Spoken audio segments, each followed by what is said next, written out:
चलो जी, तो हम लोग आज नया टॉपिक पढ़ रहे हैं और नया हेडिंग है इनकम टैक्स का।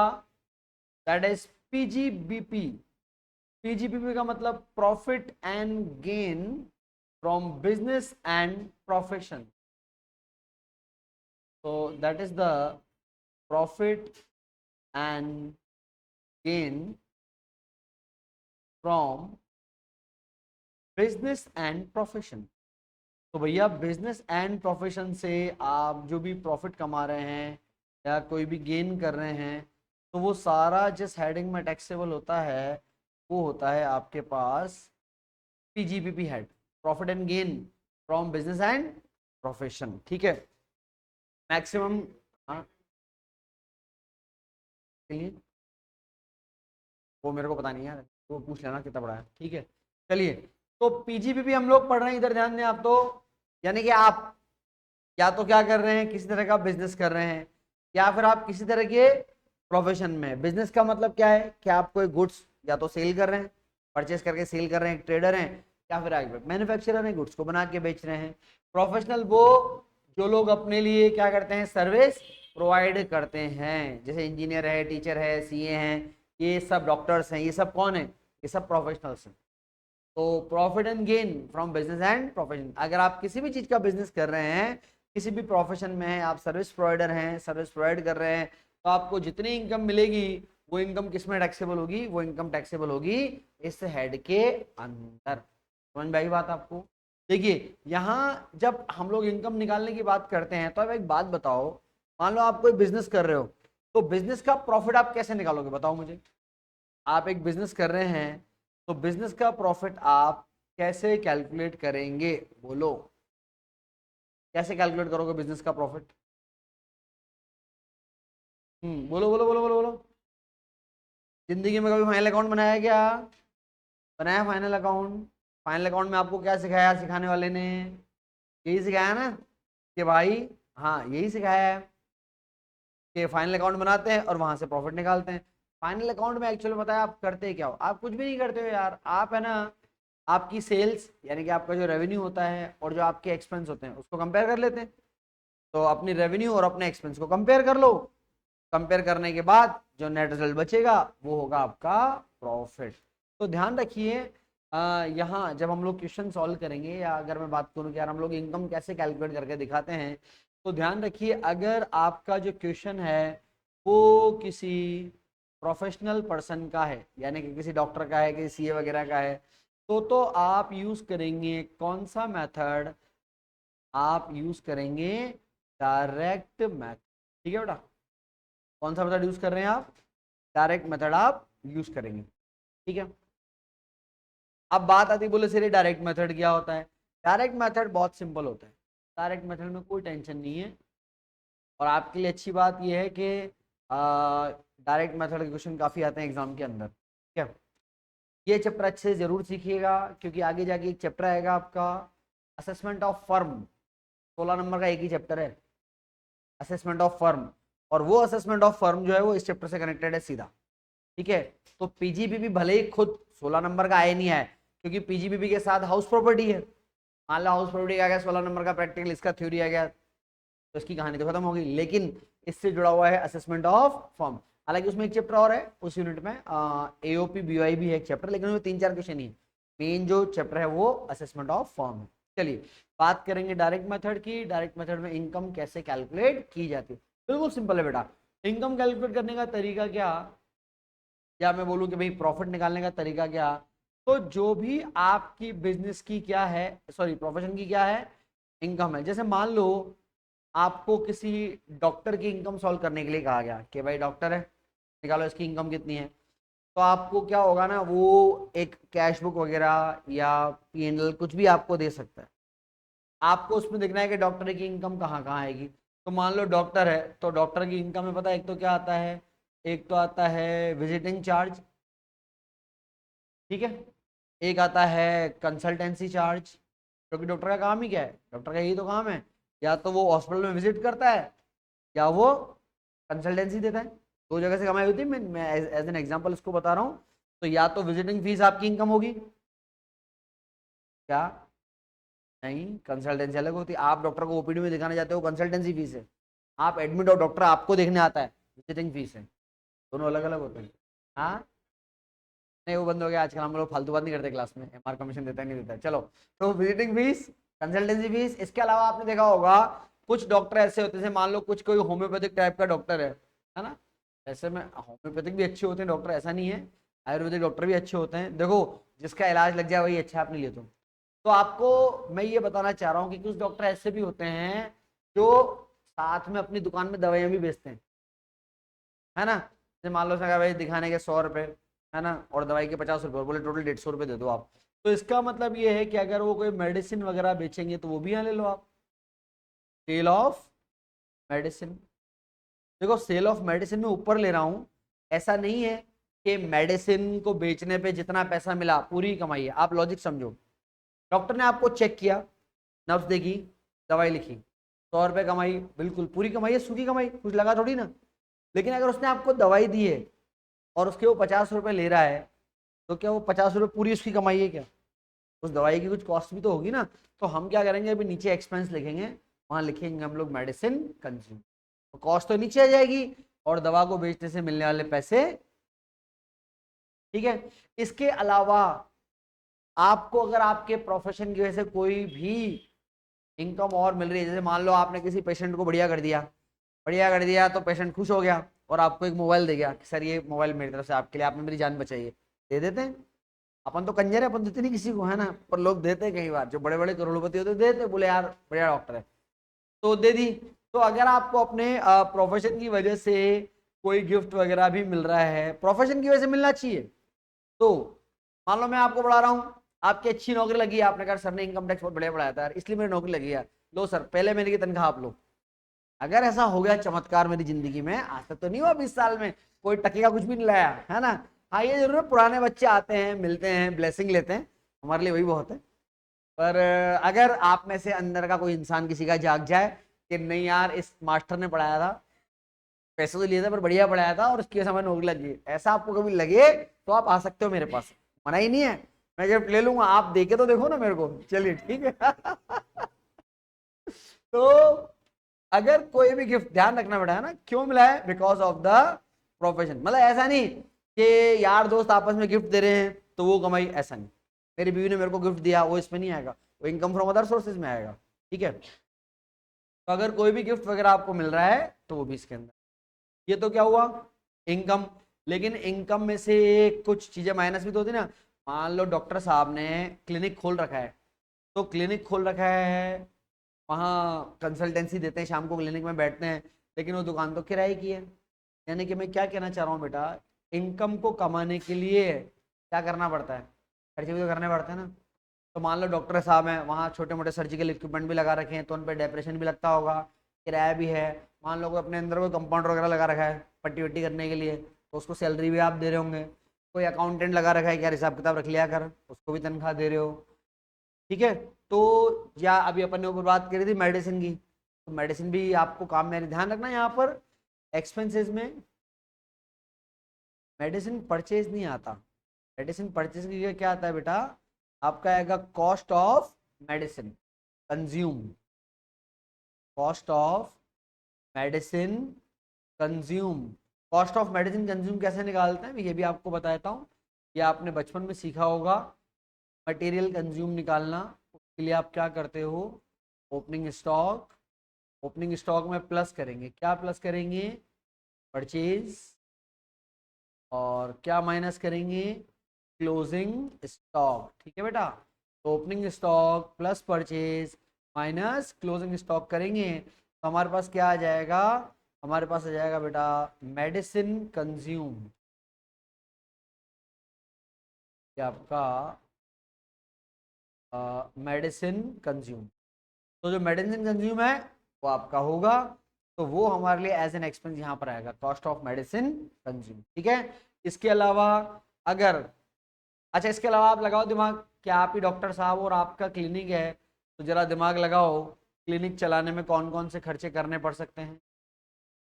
देखो पहली बात तो अगर दुकान किराए की है तो क्लिनिक चलाने के लिए क्या देना पड़ सकता है, रेंट। कोई स्टाफ रखा हुआ है तो क्या देनी पड़ेगी, सैलरी, है ना। और कोई सर्जिकल इक्विपमेंट वगैरह है, या इवन कार, उन्होंने कहा सर, डॉक्टर बोल रहा है मैंने तो कार इसलिए ली थी कि मेरे को घर से क्लिनिक और क्लिनिक से घर आना आना पड़ता है, बाकी तो कार का मैं काम में लेता हूँ। तो वो बोल रहा है कार किसी और काम में नहीं आती है, तो कार का डेप्रिसिएशन। ठीक है। कुल मिला के बेटा ध्यान रखना, जो भी खर्चा इसके इस क्लिनिक से रिलेटेड है वो सारे खर्चे इसके अंदर आएंगे। ठीक है। हाँ बेटा, क्लिनिक अगर आपने रेजिडेंस के नीचे खोल रखा है तो फिर आपको बाइफरकेट करके बताना पड़ेगा। जैसे आप एक्चुअल रेंट पे नहीं कर रहे हो तो फिर नहीं आएगा कोई रेंट, फिर आप डिप्रेशन लगा सकते हो। देखो मैं बताऊं, आप जब बिल्डिंग में काम करते हो तो दो चीज होती है, या तो बिल्डिंग आपकी होती है, किराए की होती है। किराए की होती है तो रेंट लगता है, खुद की होती है तो डिप्रेशन लग जाता है, दोनों में से एक चीज लग जाती है। ठीक है। चलो जी, तो ऐसा कोई भी एक्सपेंस ध्यान रखिए जो है वो इसके अंदर आएगा। जैसे मान के जो डॉक्टर साहब हैं, तो डॉक्टर साहब वो इंडियन मेडिकल एसोसिएशन के मेंबर भी है, तो हर साल उनको एक वो मेंबरशिप फीस भी देनी पड़ती है। तो बेटा अगर मेंबरशिप फीस देनी पड़ती है तो वो भी इसमें आएगी। ठीक है। तो कुल मिला के बिजनेस चलाने के लिए जो जो एक्सपेंसेस हैं वो सारे एक्सपेंसेस इसमें आएंगे। तो आप यहाँ पर एक्सपेंस का टोटल लगा लेंगे, ये लो, ये हो गया एक्सपेंस का टोटल, कैलकुलेशन नंबर बी। तो कैलकुलेशन नंबर ए में तो क्या लिखा हमने, ये कैलकुलेशन नंबर ए में तो आई थी इनकम, जहाँ जहाँ से पैसा आ रहा है। बी में आएंगे आपके एक्सपेंस, करेंगे ए माइनस बी। तो जब आप करोगे ए माइनस बी तो क्या आ जाएगा, ए माइनस बी करते आ जाएगा आपके पास प्रॉफिट फ्रॉम प्रोफेशन, या प्रॉफिट फ्रॉम क्लिनिक, आप जो बोल लो, जो भी आप बोलना चाहो। कुल मिला के भैया प्रोफेशन से होने वाली कमाई है, that is the income from profession. बोलो जी, समझ में आ गई बात। ये मेथड कौन सा होता है बेटा, ये मेथड होता है आपका डायरेक्ट मेथड। ठीक है, इसको कॉपी कर लें आप लोग फटाफट से, फोटो खींच ले, वैसे कॉपी भी तो घर पे करते रहना आराम से बैठे बैठे, है ना, कि टाइम कम है ना हमारे पास, हम शॉर्ट नोटिस पे पढ़ रहे हैं सब कुछ।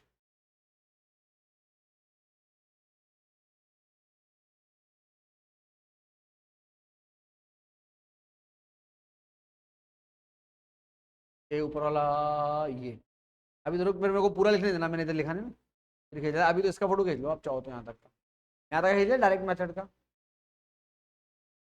चलिए अब हम बढ़ते हैं आगे, बात करेंगे इनडायरेक्ट मेथड की।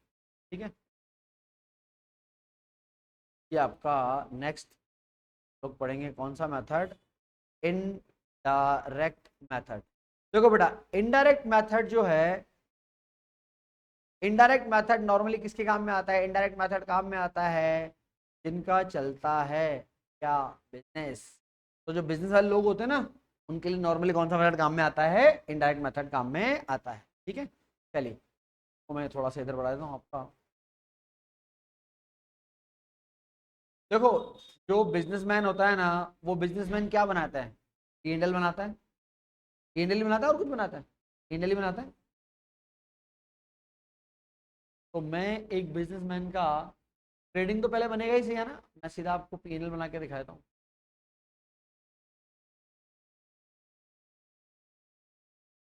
तो मैं बना रहा हूँ बेटा एक बिजनेसमैन का पीएनएल अकाउंट, ये बिजनेसमैन का पीएनएल अकाउंट। तो पीएनएल की स्टार्टिंग नॉर्मली किससे होती है, जीपी, ट्रेडिंग में आता है सेल्स।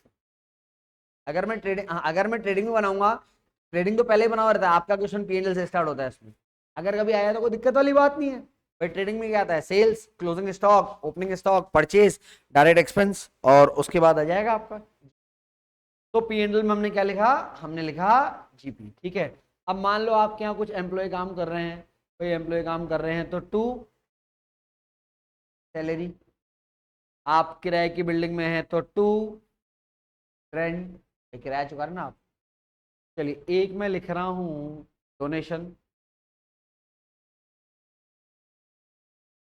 नहीं नहीं ये सब बना बनाया देगा, आपको नहीं बनाना, मैं तो इसलिए बना के दे रहा हूं अभी आपको, कि अभी जब मैं इसका फॉर्मेट लिखाऊंगा, तो आप क्योंकि आज पहली बार पढ़ रहे हैं, आपको फॉर्मेट थोड़ा सा अजीब लगेगा, तो फिर मैं उसको सुलझा के दूंगा कि देखो उसको ऐसे सुलझाते हैं। ठीक है। तो मैंने लिखा एक तो डोनेशन, एक आपका इंटरेस्ट ऑन कैपिटल में लिख रहा हूं यहाँ पे,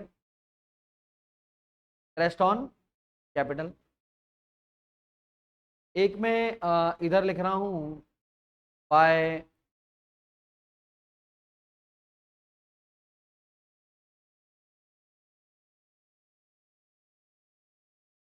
रेंट ऑफ हाउस, मकान किराए पे दे रखा है, वहां से किराया आ रहा है इसको। एक इन भाई साहब के पास किसी कंपनी के शेयर्स हैं, शेयर्स हैं तो बाय डिविडेंड। ठीक है,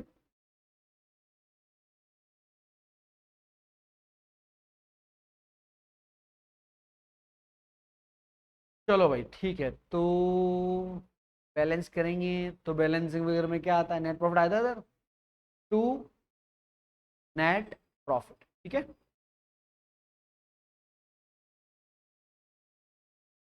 अब मैं इसमें कुछ डेटा डाल देता हूँ। मान लो आपका जीपी है 80,000 का, रेंट रिसीव है 30,000 का, डिविडेंड है 5,000 का। कितना टोटल हो गया, 1,15,000 हो गया था टोटल आपका, है ना। तो क्रेडिट का टोटल हो गया बेटा 1,15,000 रुपए। ठीक है, अब आ जाओ आप इधर। मान लो सैलरी है आपकी 36,000, रेंट है आपका 24,000, डोनेशन है आपका 30,000, इंटरेस्ट ऑन कैपिटल है आपका, हो जाएगा, करते हैं 6,000। हाँ जी, तो जरा मेरे को बैलेंस करके बताना कितना आ रहा है नेट प्रॉफिट। इधर का टोटल 1,15 था ना, 1,15 में से लेस करके बताओ कितना आ रहा है। हाँ, 60, 90, 96, 4, 19,000 आ रहा है शायद, देखो चेक करो कितना आ रहा है, 19,000। ठीक है, यहाँ तक क्लियर है मैटर। चलो, अब ये तो मैंने आपको एक पीएनएल बना के दिया है। अब मैं आपको बताता हूँ इनडायरेक्ट मेथड से जो बिजनेस की इनकम है वो कैसे निकाली जाती है। ठीक है,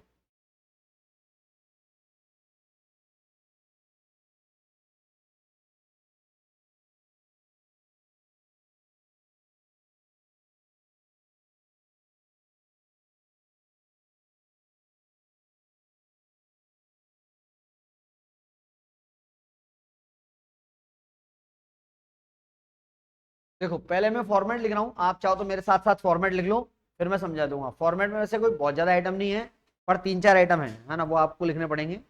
आप चाहो तो फॉर्मेट लिख लो साथ साथ, और फिर हम आगे बढ़ेंगे इसके अंदर। चलो, सबसे पहले आएगा हमारे पास net profit as per P and L, सबसे पहले ही आता है इसमें।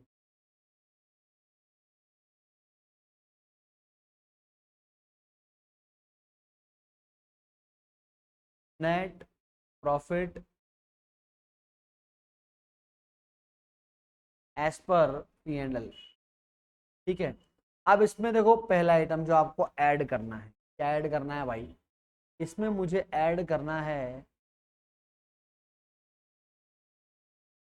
Expense disallowed disallowed but debited in P&L। क्या लिखा मैंने, एक्सपेंस डिसअलाउड। देखो बेटा, दो चीज समझना आप, अलाउड और डिसअलाउड का मतलब क्या होता है। अलाउड का मतलब ये कि इनकम टैक्स आपको इजाजत देता है, आप पीएनएल में लिखो तो वो अलाउड है। और अगर इनकम टैक्स मना करता है कि नहीं भाई इसको आप पीएनएल में नहीं लिख सकते, तो वो खर्चा कौन सा हो जाएगा फिर आपका, अलाउड। आपने आपके जीवन में आज तक ऐसा कभी नहीं सुना कि यार ऐसे भी एक्सपेंस होते हैं, और इनकम टैक्स भी आप जीवन में पहली बार ही पढ़ रहे हो। तो बहुत से खर्चे ऐसे हैं जो आपको पीएनएल में लिखने का राइट नहीं होता है। वो मेरी जिम्मेदारी, वो मैं बताऊंगा आपको, जो एक्सपेंस मैं पूरी लिस्ट बनाऊंगा आपको भी कि ये एक्सपेंस होते हैं, ये अलाउड नहीं होते। ठीक है, यानी कि पीएनएल में लिखने का कोई राइट आपके पास नहीं है। तो सबसे पहले तो इसको ऐड करते हैं, फिर हम लोग लेस करते हैं। क्या लेस करेंगे, हम लोग लेस करेंगे income, income not taxable, income not taxable in this head, या इन दिस हेड लिख लो या पीजीबीपी लिख लो, क्योंकि हेड पीजीबीपी है। तो माइनस करेंगे, क्या माइनस करेंगे, income not taxable in the PGBP. ठीक है, और एक आइटम और माइनस करते हैं, बस लास्ट तीसरा आइटम है, लेस करते हैं expenses allowed allowed but not debited in P&L। इसका मतलब ऐसा खर्चा जो आपको P&L में लिखना चाहिए था, इनकम टैक्स वालों ने कहा है भाई लिखना है इसको P&L में, अपने कहा सर लिखते हैं, भूल गए हम लिखना, ठीक है, तो उसको लेस कर। तो आप इसको कॉपी करो, मैं आराम से आपको एक एक पॉइंट एक्सप्लेन करता हूँ बढ़िया से। सबसे पहले लिख लिया फॉर्मेट आपने, लास्ट वाला लिख लो, लिख लो फटाफट लिख लो, चलो लिखो भाई, लिखो लिखो लिखो, लिख लिया, चलो। अब मैं इस फॉर्मेट को छोड़ के पहले आपको इस अकाउंट का एनालिसिस करके बताता हूँ थोड़ा सा। देखो बात समझना, रेंट ऑफ हाउस, एक बात बताओ, अगर मकान का किराया मिलता है तो क्या वो बिजनेस एंड प्रोफेशन में जाता है क्या? वो कौन से हेड में जाता है? House property.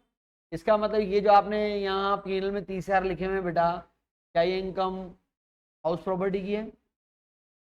Dividend receive, dividend जब आपको रिसीव होता है तो डिविडेंड रिसीव होता है शेयर्स पे, हमने शेयर खरीदे, शेयर पे कभी भी डिविडेंड मिलता है ना, वो जाता है नॉर्मली इनकम फ्रॉम अदर। मतलब मैं ये मान के चल रहा हूँ कि इस बंदे का शेयर का, देखो शेयर में भी मैं आगे बात करूंगा आपसे, एक तो होता है कि शेयर मार्केट लोगों का बिजनेस ही होता है, काम ही शेयर मार्केट का, तो बात ये लगूंगी। एक ये कि लोग share market side by side करते हैं एज एन इन्वेस्टमेंट वहां से, तो नॉर्मल में मान के चल रहा है कि ये बंदा शेयर मार्केट का काम नहीं करता है, इसका बिजनेस कुछ और है, और इसके पास किसी कंपनी के शेयर हैं, इसलिए इसको क्या मिला? डिविडेंड। ये डिविडेंड कहाँ की इनकम है? ये इनकम फ्रॉम अदर सोर्सेज। अच्छा अभी मैं आपको बताता हूँ, मैंने है ना यहाँ P&L में आप देख सकते हैं 4 खर्चे लिखे हैं, सैलरी, रेंट, डोनेशन,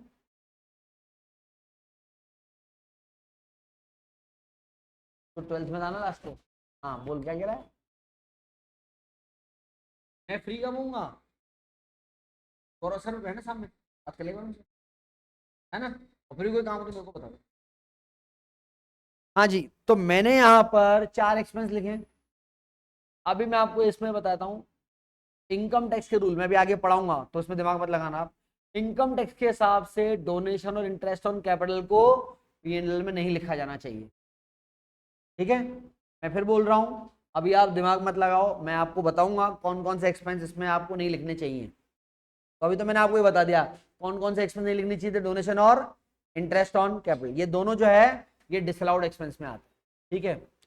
अब एक बात बताओ, वैसे तो यहाँ इनकम डायरेक्ट मेथड से भी निकल सकती है, लेकिन नॉर्मली हम इसको इनडायरेक्ट से निकालते हैं। हमारा जो इनडायरेक्ट का फॉर्मेट है उसमें एक एक आइटम भरते हैं। सबसे पहले नेट प्रॉफिट एज पर P&L, कितना नेट प्रॉफिट नजर आ रहा है? 19,000 सबको नजर आ रहा है, लो भैया नेट प्रॉफिट एज पर P&L, तो नेट प्रॉफिट एज पर P&L कितना आ गया? कितना आ गया? 19,000। फिर आपने क्या लिखा इसमें? Expenses disallowed but debited P&L, ऐसा खर्चा जो अलाउड नहीं है फिर भी आपने लिखा। तो आप देख सकते हैं मैंने आपको 2 नाम बताया अभी, एक तो डोनेशन और एक इंटरेस्ट ऑन कैपिटल। डोनेशन कितना? 30,000, इंटरेस्ट ऑन कैपिटल 6,000। क्योंकि दोनों खर्चे लिखने का आपको राइट नहीं है, फिर भी आपने लिख दिए, तो 30,000 और, अच्छा ये दोनों आइटम पता है क्या करने, ये अपने को करने ऐड। जरा 19,000 में 36,000 जोड़ के बताओ कितना आ रहा है? 55,000 आ गया। फिर लेस क्या करना है? लेस करना है income not taxable in PGBP, ऐसी इनकम जो PGBP में नहीं आनी चाहिए। एक तो था किराया और एक था डिविडेंड, था ना आपके पास? किराया था ना ऊपर, कितना किराया मिला था आपको? 30, और डिविडेंड कितने का मिला था? 5 का। तो 30,000 का तो किराया और 5, एक्चुअल में क्या ये दोनों इनकम टैक्सेबल तो है लेकिन इस हेड में नहीं है, ये दूसरे हेड की इनकम है। हमने ये नहीं लिखा कि इनकम एग्जेम्प्टेड ना, हमने क्या लिखा? Income not taxable in PGBP, यहाँ पर नहीं लेना है इसको आपको, ठीक है, तो बाहर निकाल दिया।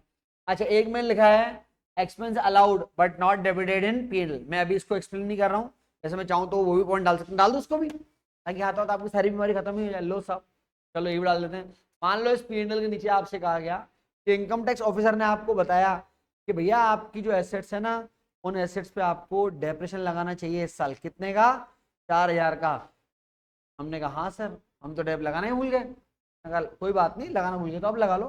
देखो इनकम टैक्स वाले जो है ना वो हमारे दुश्मन नहीं है, वो बोलते हैं आप सही तरीके से बना के लाओ हमारे रूल्स के हिसाब से। तुमने इनकम टैक्स वाले ने हमको बताया कि आपको डेप लगाना चाहिए 4 का, आपने नहीं लगाया, तो हमने कहा कोई बात नहीं, वही साइड में आ जाएगा। एक्सपेंस अलाउड, डेप्रेशन बिल्कुल आप पीएनएल ले सकते हो, बट अभी तक आपने उसको पीएनएल में डेबिट नहीं किया, तो हमने कहा कोई बात नहीं, अब कर लेते हैं। कितना है डेप्रेशन का अमाउंट? 4000 रुपए। देखो अब आप बात समझो, ये दोनों आइटम लेस के हैं, 55 में से लेस करो 35 और 4 39,000 लेस करो बेटा, कितना आ रहा है? कितना? 16। यानी कि हमारे बिजनेस की इनकम कितनी है? बिजनेस की इनकम है बेटा हमारी 16,000 रुपए। ये निकालने का तरीका कौन सा है? इनडायरेक्ट। कोई सा भी क्वेश्चन जो आप कर रहे हैं वो डायरेक्ट इनडायरेक्ट दोनों से हो सकता है, ऐसा कुछ भी नहीं है। अगर आप चाहें तो इस क्वेश्चन को डायरेक्ट से भी किया जा सकता था। कैसे? देखना आप, सबसे पहले जीपी क्योंकि ट्रेडिंग से आता है, बिजनेस की इनकम होता है 80,000। हमको बताइए ये दोनों इनकम बिजनेस की है ही नहीं। 80,000 खर्चा 36 का और 24 का, बिल्कुल ठीक है, खर्चे में कोई दिक्कत नहीं है। हमने कहा ये खर्चे, हमने कहा ये खर्चे अलाउड है ही नहीं, लो साहब। तो 80,000 में से पहले तो ये दोनों माइनस करो, 20 20 माइनस टैप और था कितने का? 4 का, 20 में से 4 माइनस किया, कितना आंसर आया? 16। इधर भी कितना आ रहा है? 16। तो कोई सा भी क्वेश्चन दोनों से होता है। तो माइंड में एक बात आती है, सर जब दोनों से हो सकता है तो फिर डायरेक्ट से करा दो ना सारे, इनडायरेक्ट से क्यों करा रहे हो? इनडायरेक्ट से करना कोई जरूरी नहीं है आपके लिए, आपकी मर्जी पड़े। ऐसा इनकम टैक्स में लिखा हुआ नहीं है कि आपको डायरेक्ट से करना है इनडायरेक्ट से करना है, नहीं लिखा हुआ। लेकिन देखो ये तो क्या है, मैंने क्वेश्चन आपका इस तरह से डिजाइन किया बेसिक चीजें लेके। आपको क्या होगा, क्वेश्चन में पीएनएल जब मिलेगा ना बेटा, अगर आप उसको डायरेक्ट मेथड से करने जाओगे ना तो बड़ा हो जाएगा क्वेश्चन बहुत बिजनेसमैन का। क्योंकि आप समझो क्या होता है बिजनेसमैन की, यहाँ तो मैंने अलाउड एक्सपेंस 2 ही लिखे, सैलरी और रेंट। आप पीएनएल पढ़ोगे ना, मान लो पीएनएल में अगर 10 खर्चे हैं, 10 में से 8 अलाउड होंगे, उसके 2 डिसअलाउड होंगे खाली। तो डिसअलाउड से क्वेश्चन का फॉर्मेट छोटा हो जाए, इसीलिए आपका जो यूनिवर्सिटीज की बुक्स वगैरह हैं ये, या इवन सीए वगैरह की बुक्स भी हैं, वो इसको इनडायरेक्ट से करना प्रेफर करते हैं। पर ऐसा कोई जबरदस्ती नहीं कि अपने को ऐसे ही करना पड़े। तो 2 फॉर्मेट होते हैं, एक होता है डायरेक्ट जो नॉर्मली प्रोफेशनल के काम आता है, एक होता है इनडायरेक्ट जो किसके काम में आता है? बिजनेसमैन के काम आता है। इनडायरेक्ट के फॉर्मेट में आपने क्या क्या लिखा? 4 चीजें हैं। सबसे पहले क्या लिखोगे? नेट प्रॉफिट एज पर पीएनएल। फिर क्या करेंगे? ऐड एक्सपेंसेस डिसअलाउड हैं बट आपने क्या कर रखे हैं? डेबिटेड इन पीएनएल करेंगे, उनको प्लस करना है। माइनस क्या करना है? Income not taxable in the PGB, ऐसी इनकम जो पीजीबी में टैक्सेबल नहीं है। और लास्ट एक्सपेंस अलाउड है भाई, पीएनएल में लिखना था बट नॉट डेबिटेड इन। बोलो भाई, ये क्लियर हो गया अपने को?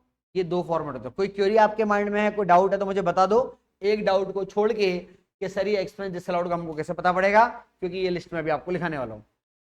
उसका रीजन समझो। देखो मैं आपको एक्सपेंस अलाउड भी लिखा सकता हूं, कौन कौन से अलाउड होते हैं। मैं आपको एक्सपेंस डिसअलाउड भी लिखा सकता हूं, कौन कौन से होते हैं। डिसअलाउड की लिस्ट छोटी है, अलाउड की लिस्ट बहुत बड़ी है। अलाउड की लिस्ट याद नहीं कर पाओगे, इसीलिए डिसअलाउड लिखाए जाते हैं। तो बेटा डिसअलाउड लिख लो कॉपी में तो याद रह जाएंगे आप। ठीक है, चलो ये फॉर्मेट बना। हाँ बेटा बोलो क्या? लेस की, एड ऑन नहीं कर, लेस की। हाँ जैसे डेप्थ था हमारा। हाँ ठीक है। हाँ हाँ हाँ बिल्कुल बिल्कुल, हाँ हाँ बिल्कुल बिल्कुल। भाई ये जो क्वेश्चन पूछ रहे हैं मैं आपको साथ शेयर कर लूँ। मान लो कि किसी कस्टमर को आपने माल बेचा 5,000 रुपए का और आप उसको लिखना भूल गए। अब 5,000 का माल लिखना भूल गए यानी कि सेल्स आपने 5,000 से कम लिखी है, यही मतलब है। तो सेल्स को अगर आप 5,000 रुपये रिकॉर्ड करोगे तो आपका जीपी 5,000 से बढ़ेगा ना, क्योंकि आप दिमाग लगाओ, सेल्स कहाँ आती है? ट्रेडिंग में। वहां आप सेल्स 5,000 से बढ़ाओगे तो क्रेडिट साइड अगर 5 से बढ़ेगी तो अल्टीमेटली जीपी तो बैलेंस वगैरह में आता है डेबिट में, तो जीपी 5 से बढ़ेगा, यानी कि जीपी 80 की जगह 85। तो मान लो अगर आपको ऐसा बोल दे कभी कि भाई हम लोग कोई इनकम रिकॉर्ड करना भूल गए, बिल्कुल आप उसको एज ए इनकम रिकॉर्ड करेंगे, प्लस कर देंगे उसको। हाँ जी। तो क्या कॉपी करोगे? एक तो ये कॉपी करेंगे आप फॉर्मेट, और एक ये पीएनएल अकाउंट कॉपी कर लो ताकि बात समझ में आ जाए, या फोटो खींच लो जैसी यजमान की श्रद्धा। और एक फोटो खींचोगे कॉपी करोगे? कॉपी कर लो कर लो।